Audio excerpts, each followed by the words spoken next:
Hello, my name is Crystal McCullough. I'm in your Management 4300 class. The project that you have chose to do is how did the deal work out? So the merger I chose to do is the Kraft Heinz company. So the Heinz company was started in 1869 in Pittsburgh, Pennsylvania by Mr. John Heinz. Mr. Heinz had plants in over 200 countries and 6 different continents. But by 2013, Berkshire Hathaway and 3D Capital decided to buy out Heinz for $23 billion. The Kraft Food Company, Inc. started in 1903 by James L. Kraft. Well, Mr. Kraft started, he wanted to go do the wholesale door-to-door cheese business in Chicago.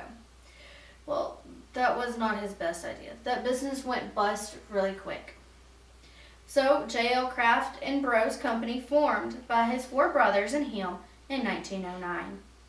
By 1930, they captured 40% of the U.S. cheese market. Who does not love cheesecraft?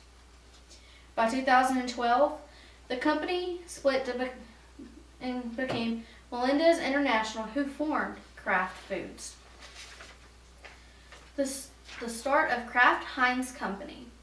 So, Hathaway and 3D Capital decided that they were going to merge with Kraft.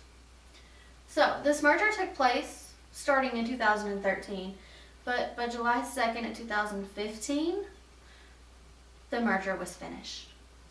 And voila, we have Kraft and Heinz. So, with this merger, Kraft Heinz became the 5th largest food and beverage company in the world. And then Kraft Heinz became the 3rd largest in the U.S. So this was definitely a friendly merger. There's no backstabbing, no nothing. It was definitely friendly across the board. This merger cost $45 billion. So Heinz had that 1% advantage over Kraft, but Heinz wanted to settle that out a little bit. So what they did is a one-time deal. So they took cash dividends at $16.50 a share, and what they did is they totaled up each share, which came out to $10 billion, was the extra bonus that Kraft got. Kraft Heinz Company is based off zero budgeting. Zero budgeting is basically you do everything from scratch. You make your plans from scratch. You really don't have a whole lot to go with, but you're going to make it work. But Kraft Heinz Company had a great global footprint. 60% of their revenue came from other countries. So what I did is I took this chart from 2014 Kraft Heinz revenue distribution. So the merger started in 2013, so what I wanted to do is take a chart a year after it started and show you a little bit of what they were already doing. 26% of their sales was ketchup and sauce. The other 21% was cheese and dairy, which everybody knows Heinz ketchup, Kraft cheese.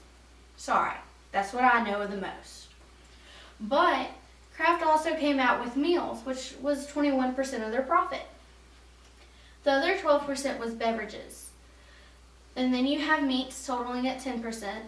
The other 7% was snacks, and then the last 4% was infants and others.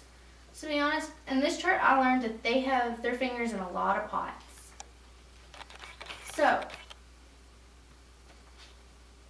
thank you so much for listening and talking with me today. If you have any questions, you could ask me now. Yes, I have a question. What year was it that Kraft and Heinz finished their merger? July of 2015. And I think you said they're the 5th largest food and beverage company in the world? Yes, ma'am. And who are the top 3? Anheuser-Busch is the first. Then you have Nestle, and then you have PepsiCo falling in at the 3rd. All right. Very good. Thank you so much for asking me some questions today. Anybody else? All right. Well, thank you so much for listening to me and asking me questions. Y'all have a wonderful night.